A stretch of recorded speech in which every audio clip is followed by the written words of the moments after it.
Hindi lang isa, hindi lang dalawa, hindi lang din tatlo. Pasa sa eleksyon, ingatan niyo lahat ng bagay na maging sanhi ng sunog. Yun lahat yun eh. Ang mga nakakatakot na hula ni Rudy Baldwin. Katapusan na ba ng mundo? Mayroong mga himala, mayroong sakit, maraming milagro. Dagpa niya, magiging kulay apoy ang langit na nagbabadya ng aksidenteng tatatak hindi lamang sa Pilipinas kundi sa buong mundo. Ayon sa hula, 3 aksidente sa Himpapawid ang magaganap. Nagbigay siya ng 7 nakakagimbal na hula na nagbigay ng babala sa mga Pilipino. Ano nga ba ang dapat nating bantayan? Yan ang ating aalamin.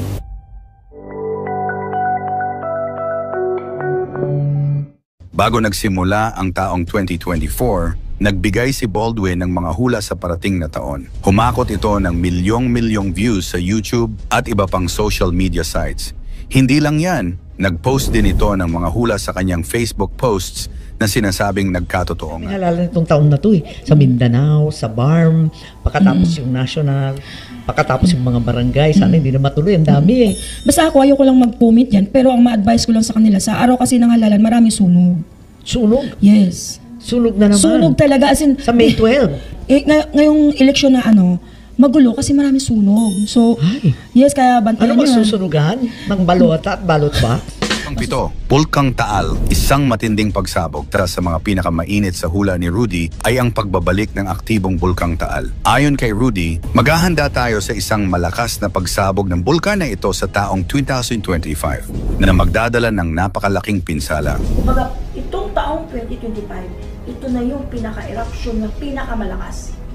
Wika ni Rudy, ito raw ang magiging huling matinding buga ng bulkan bago ito muling manahimik. Pero hindi lang ito ang babala ni Rudy dahil sa pagsabog na ito, may lilitaw daw na bagong isla sa gitna ng lawa. Isang isla na nakakamangha dahil ito raw ay magagamit para sa pananampalataya. Dito raw ilalagay ang mga santo bilang pagpaparangal sa Diyos. Maaari nating tingnan ang prediction na ito bilang babala at pagkakataon para maghanda. Sapagkat sa nakaraang mga taon, pinatunayan na ni Rudy na kaya niyang makita ang mga ganitong kaganapan tulad ng pagsilang ng bagong isla sa Japan matapos ang malakas na lindol. Kaya sa 2025, mag-ingat at maghanda sa posibleng panganib na hatid ng Bulkang Taal. 6. Himala at kababalaghan sa langit. Maraming magaganap na kakaiba sa kalangitan sa darating na taon. Ayon kay Rudy, hindi ito mga simpleng ulap at araw lamang. Masisilayan daw natin ang araw na tila halos humahalik na sa lupa, dala ang sobrang init.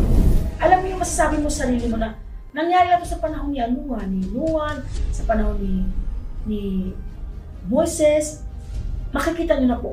Makikita nyo na po yung sa kalangitan. Dagdag pa niya, magiging kulay apoy ang langit na nagbabadya ng aksidenteng tatatak hindi lamang sa Pilipinas kundi sa buong mundo. Ayon sa hula, 3 aksidente sa Himpapawid ang magaganap sa 2025. Kung saan may kasamang kilalang personalidad ang malalagay sa peligro. Ang ganitong mga pangyayari ay babala sa atin na mag-ingat dahil kapag kumulimlim ang kalangitan ng biglaan, ito'y isang palatandaan na mayroong aksidenteng mangyayari. Pang-5, bagong pandemya. Isa sa mga nakakagulat na prediction ni Rudy ay ang pagsulpot ng isang bagong sakit sa anyo ng bakterya. Hindi ito tulad ng COVID-19 na nakakahawa sa pamamagitan ng tao. Ngunit mas mapanganib ito dahil sa ibang pamamaraan ng pag-atake. Paborito raw ng bakterya na ito ang ilong at mata.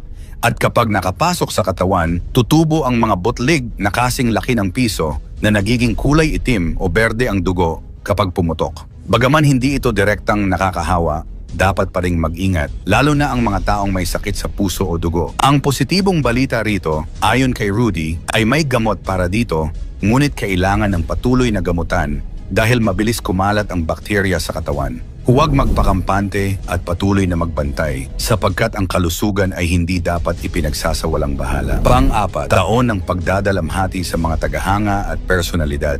Ayon pa kay Rudy, 2025 ay isang taon na puno ng pagdadalamhati, lalo na para sa mga tagahanga ng mga sikat na personalidad. Sa taong ito, may ilang kilalang tao ang masasawi dahil sa aksidente, depresyon at sakit. Ilan dito ay mga veterano na tila hindi kinaya ang bigat ng buhay at nagdesisyon na wakasan na ang kanilang buhay. Nakakalungkot isipin na sa harap ng kamera, tila masaya ang kanilang ngiti, ngunit sa likod nito ay nagtatago ang kanilang hinanakit. Tinatayang tataas ang mga kaso ng depression at stress hindi lamang sa mga artista, kundi pati na rin sa mga karaniwang tao. Lalo na sa mga OFW na mag-isa sa ibang bansa, may mga OFW pa na tila walang awa na biktima ng krimen gaya ng pagsunog ng buhay. Isang napakasaklap na senaryo na binigyang diin ni Rudy sa kanyang hula.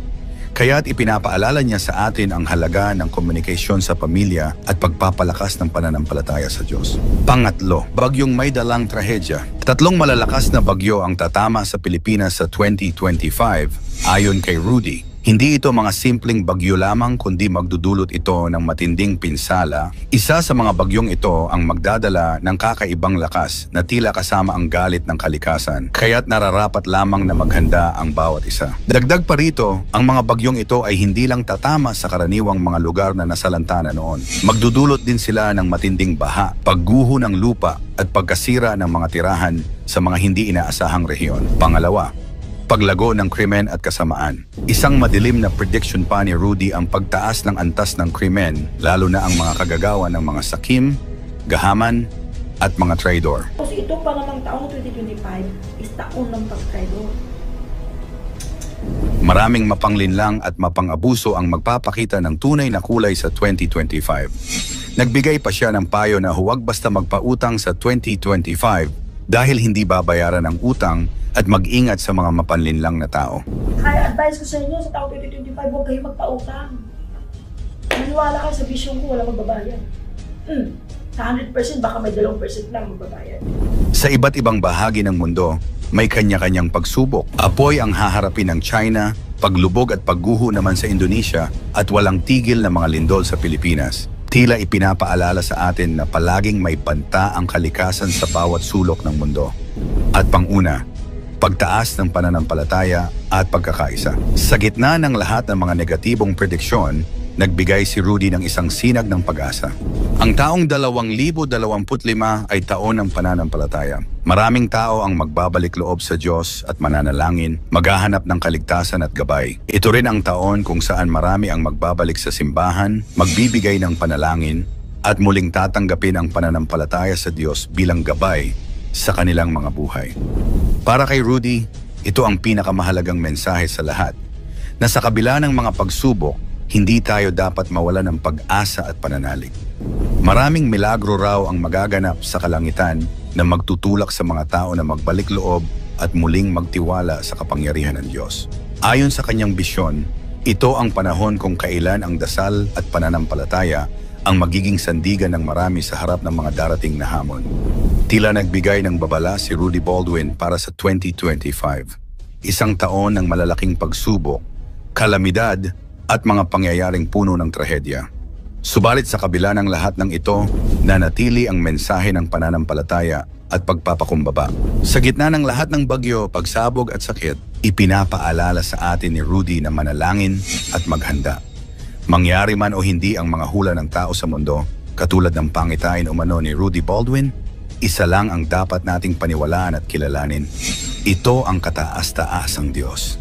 Ano ang iyong palagay sa bagong hula ni Rudy Baldwin? Ikomento mo naman ito sa ibaba. Huwag kalimutang mag-like and share. Maraming salamat at God bless.